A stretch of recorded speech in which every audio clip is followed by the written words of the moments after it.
Hi, everybody. Welcome back to the Energy Stoners Cafe podcast and Talk with TQ.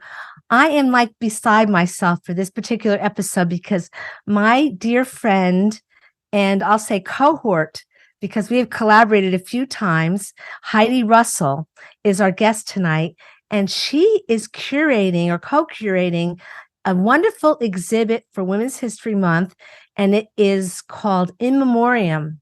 And it's about women that have galvanized human rights and women's rights and have passed away.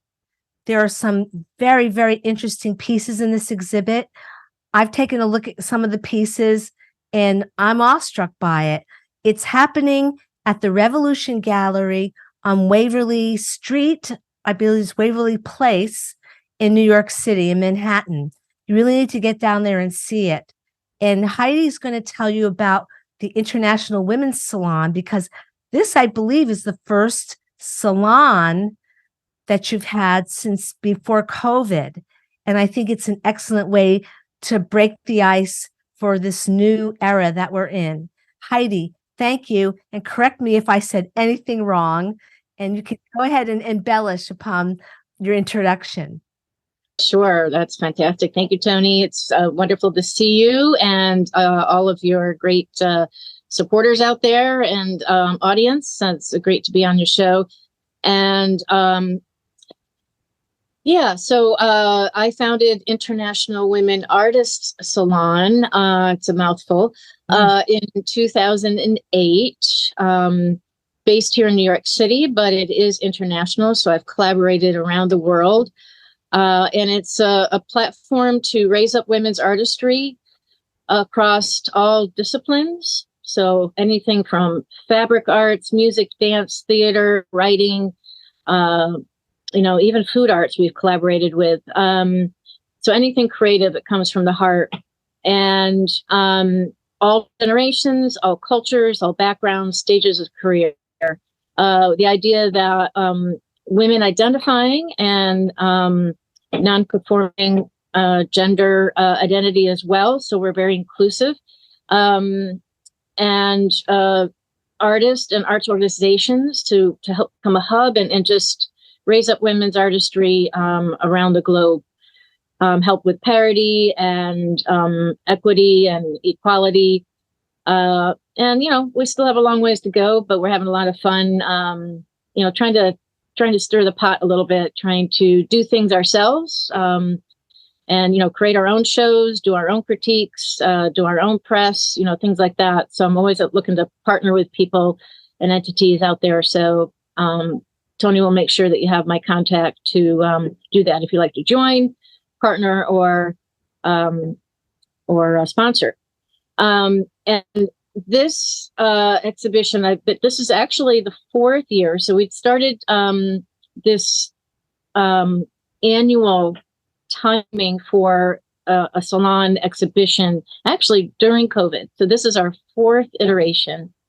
And the first one was Spring Forward, let's see, in 2021. And then I had gave my good friend Barbara Clark, who has a long career in poetry and painting, and I gave her first solo show that next year. I can't tell you how old is she because she will kill me. But suffice it to say, she has a lot of advice to give to people. And last year we did the theme I Am, and that was a show of all women who are 65 and over. And so to honor the place and the stage of the journey that those women were at. And this year, the theme is In Memoriam, as Toni mentioned.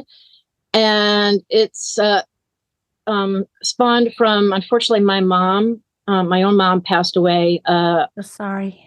Somewhat unexpectedly in November. Thank you. And so it just was kind of an automatic thing. This is what the theme's going to be. I want to honor mom, and I want to give an opportunity for other artists to have a platform to express, to dive back into, any loss, grief process, celebration process, whether it's personal, pets or relatives, friends, to societal, such as women's rights, loss of rights in the recent past and currently, to environmental loss, to cultural, heritage losses and things like that. And how are we processing that? So coming together, having a dialogue through our visual art pieces, and then also later in the month, some literature and showcases, performance showcases. And then we'll have an artist talk, which I could tell you more about, in terms of the details. But yeah, we're really excited just to say my mom's name out there, because they always say if you say a person's name, it keeps them alive. So Carol Ann Russell, my mom, 86 years old, she was a dynamo. And when she decided, and she made her own decision to stop treatment. And one of the last things I asked her, I said, is there anything you want me to tell, anybody or friends? Because she was very, very active. She thought for a split second. She didn't need much time. And she said, tell everybody I love them. Oh, wow. So it was very powerful. And so I'm just here to share that love. And she loved the mission of what I was doing here with International Women Artists Salon. So this is for Mom and all of those who have come before us and given us so much. You feel that your mother influenced you in wanting to do these things that are so, I'd say, poignant. You've always been involved in poignant projects. As a matter of fact, I'll share with the audience, when I met Heidi, she gave me one of my very first public speaking gigs where I hosted a panel of creatives. And it led to a lot of other things for me. I thank you for that. But you always felt that you wanted to do something that was beneficial spiritually, I feel, to the collective. It's always been sort of, that's the way I see you. Yeah, absolutely. The global collective. I grew up in a small town, upstate New York, middle-class family. My dad was an instrumental music teacher, 4th grade through 8th grade. And my mom worked in the school system as a secretary in the high school and then the guidance office. So we always joked around we could never get in trouble, us 3 kids, without one of my parents knowing about it. But yeah, they were just right there. They guided us, with great morals and community service mindedness. And even though I didn't travel a lot, I always had this sort of worldly view. My grandfather was from Denmark, my mom's father. And I'd always had this desire, to explore the world. And I was able to be an exchange student to Denmark in between high school and college. And so that was kind of the spawn of my international experience. And I've done many other artist residencies and trips since. But yeah, I joke around about, well, both my mom and my dad championed the underdog. And they treated everybody equally and with as much love and encouragement. And so even though my sister followed into my dad's footsteps, becoming a teacher, my brother is doing something different, non-teaching. But I was like, well, I was sort of a natural teacher, but I didn't want to get into the traditional teaching. So I kind of see this as my way of teaching and giving back to building community, helping people. That's very inspirational for me to be where I'm at. Well, you're an inspiration. And if I'm not mistaken, your actual artistic discipline is photography. Yes. Yeah. Yes. Tell me, make the connection. Help me make Sure. the connection. I like that. Make the connection. That's one of my mottos too. Yes. I have, besides my family and friends and just people in general, I have 2 passions. One is fine art photography. And by lineage or linkage, the arts. And then also connecting people. And so those 2 passions have sort of led me to where I'm at in building this International Women Artists Salon. But when I was probably 4 or 5, my dad was a bit of a Michelangelo. He was a music teacher. He drew. He was an astronomer. He he got film club going at the school. So he was always trying different things. He was an antiquarian, collected old books, and then he eventually became a master penman of Spencerian script. Wow. One of the best in the nation. And if you remember the old certificates that would have the flourishing and the birds and things like that, that's Spencerian script.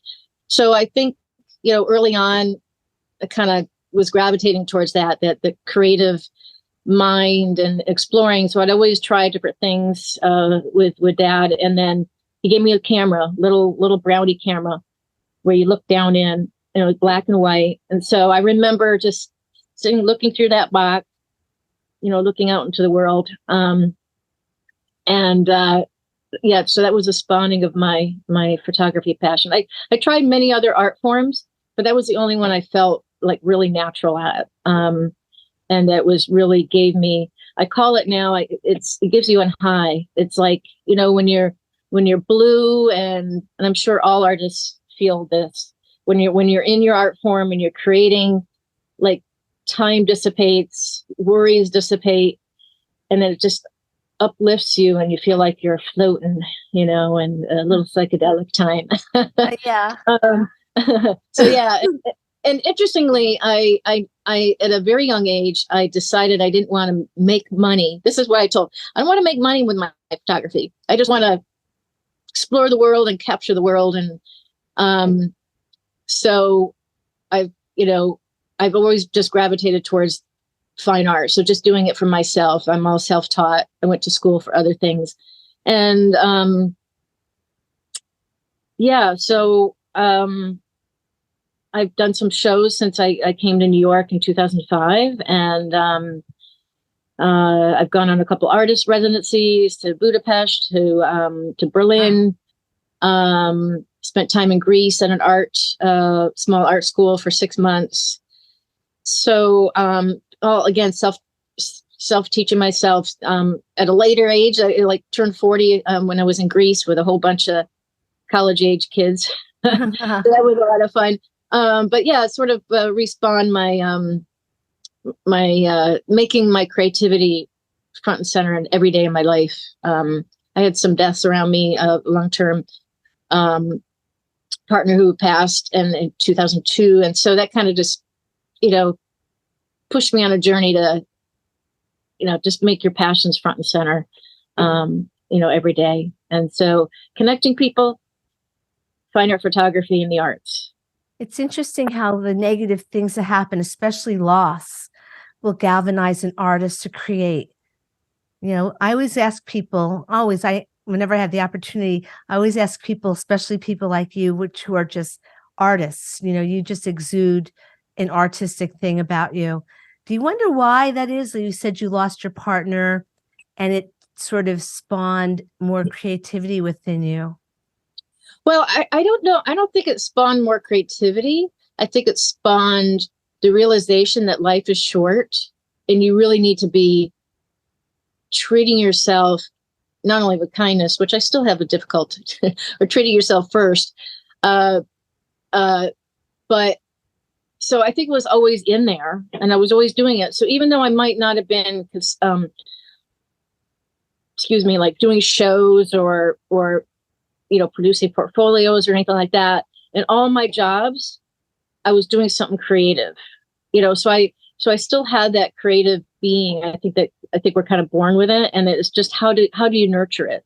And with society's challenges and constraints and sometimes our own that we put on ourselves, and which was a large extent what I did, and what I should be, the oldest child and top student, where go to school for what, and all that. And so I think the trials and tribulations of life that happen can give you an opportunity to take a look at that and say, what do I really want my life to look like? And, back when I was 18 as an exchange student, I said, I'm not going to wait around for a partner to come in. I'm going to have my own career. I'm going to travel the world. And then you become 38 and you realize, oh my gosh, I'm actually where I said I wasn't going to be. Uh-oh. And, what does that mean? So, I'm sure it's different for everybody, but, I'm sure everybody also has at some point sort of a trigger, a knock at the door, and, where are we in our lives, and, what's important. And for those of us who are artists, we feel very lucky that we have that. But at the same time, it's a bit of a curse because it's like all this stuff, right, that you want to get out, create, but yet you have to make a living. And, that's one of the challenges. And that's another reason why I founded the International Women Artists Salon, is to give women creatives a way to talk about that and find ways like, oh, hey, Toni, how did you, what happened, when you had this experience, and, share resources, synergize, collaborate, and, sort of help lift each other up through our journey. Yeah, I think also I want to just say that I appreciate the fact that it is an organization. Your organization does focus on women. I've heard many women say in the past number of years that it almost feels like women are under attack. Now, I'm not going to boo-hoo about it because, we know how to defend ourselves, but it does kind of feel like we have to be especially assertive, and being aware of this. I've seen some things happen to women like in real time that no one does anything about. And it seems it's getting worse. Yes. I hate to say. I don't want to interrupt you there. I don't want to make it a negative thing, but it is a negative thing. Well, it's interesting when I had this, death of a partner, and sort of like, kind of these realizations of, what am I doing in life, but also what's happening around us, right? I remember having an epiphany that right around that same time, and this is all before 9/11. Okay, I voted all my life. I've been involved with community and church and school and all activities, but yet, is that enough? I'm like, did I go deep enough?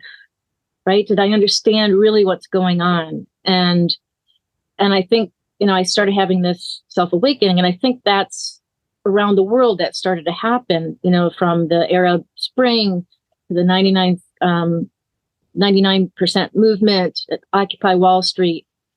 And I remember when I started the salon, I told some of my early friends who joined that we're living, and this was about 2008, right? So I was saying we're living in a pivotal moment in history that, especially for women and for artists, we have and our feminists, and as I say, our male champions and counterparts, because feminism and women's rights and parity and equality and equal pay and all that can't happen until our male partners are on board, right? On board, yes. And to actually get the true progress and the sustained progress. And so, I'm saying, here we have an opportunity as women and artists, because if you look at history, artists have been part of huge revolution, change, renaissance. And because of globalization and the internet, it's like everything's happening at once, right? We're having the sort of the breakdown of society, the breakdown of communication and connections, but also at the same time, a renaissance. We have artists and activists that are just out there, because of the globalization, we hear everything. So it's almost like, oh my God, it's like we're never going to solve our problems because it feels like it's increased, right? Yes. But I think it's because of the amount. I mean, we're able to hear it. So we're able to connect, and, oh, that's happened for you over here. Oh, the same thing's happening for us over here. So I just feel like we're in a pivotal moment in history. And I always say, what happens when someone starts to lose their power? They start flailing, right? Yeah. they start grabbing for the power more. So I think with women's rights and, violence and the violence against women and things like that are seemingly increasing. I mean, it's always been there, but we're hearing about it more.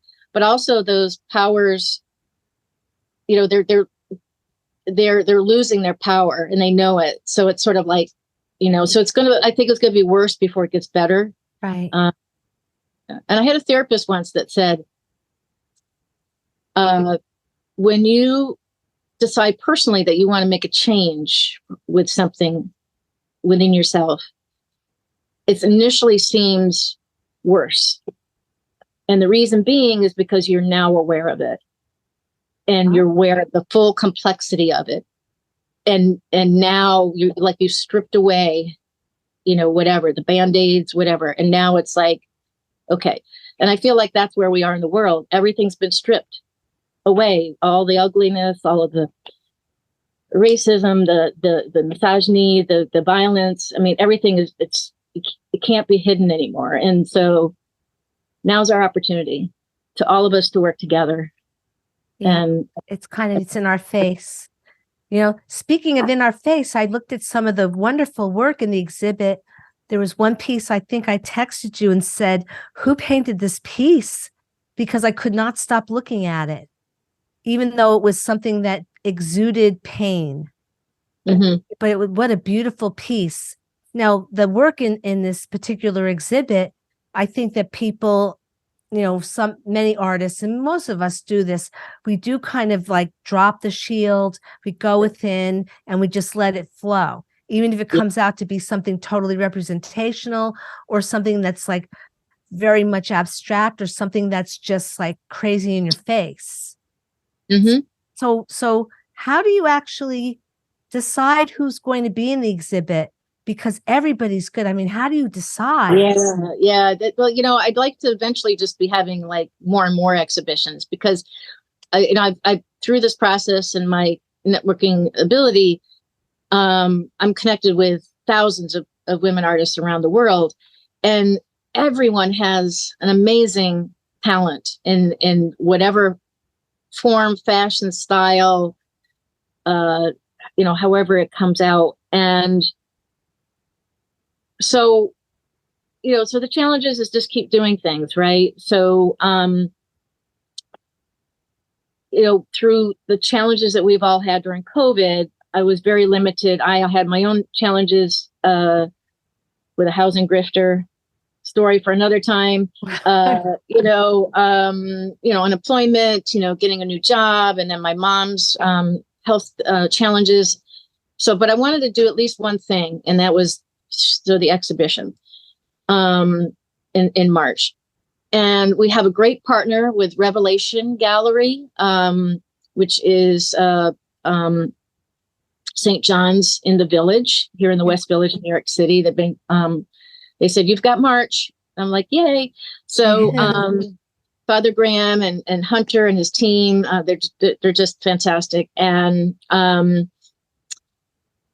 but this time he said, and I'm the type that I want to get as many women in as possible, as many artists as possible. And most of the salon type of exhibitions can be anywhere, visual arts, between 30, 40 people. Sometimes I've done a couple at 50 visual artists. Then I also do the performance and the literature separately. But this time he says, well, let's keep it a little more like larger work. So for this exhibition, I had to trim down the number of artists to about 15. So that was a challenge. So then rather than open call, I brought on, I usually try to bring on a co-curator. Sometimes people who haven't curated before, to give them that experience. Others, such as Toni, my partner in crime for this one, she's retired from teaching. And so she says, I have the time. And she's done a couple. So, and her last name, she's Greek American, so Toni Vulgaropoulo. And I know I don't say it right. So hopefully we'll have an opportunity to get on. But Totini's been great. So we kind of thought to ourselves, who in our network do we know that might have work that's related to in memoriam, whether it's environmental, cultural, personal loss. And so through our personal connections, we brought together these 15 to 16 artists for the visual art exhibition. And I always want to have a diversity of mediums. As much as possible, also generations, fitting the mission of the salon, cultural, ethnicity, generational age, as well as the discipline. So as best of my ability, trying to have as inclusive and diverse showcase as possible. I think you've accomplished that mission. And I know that there are artists from there. It's like an international collective.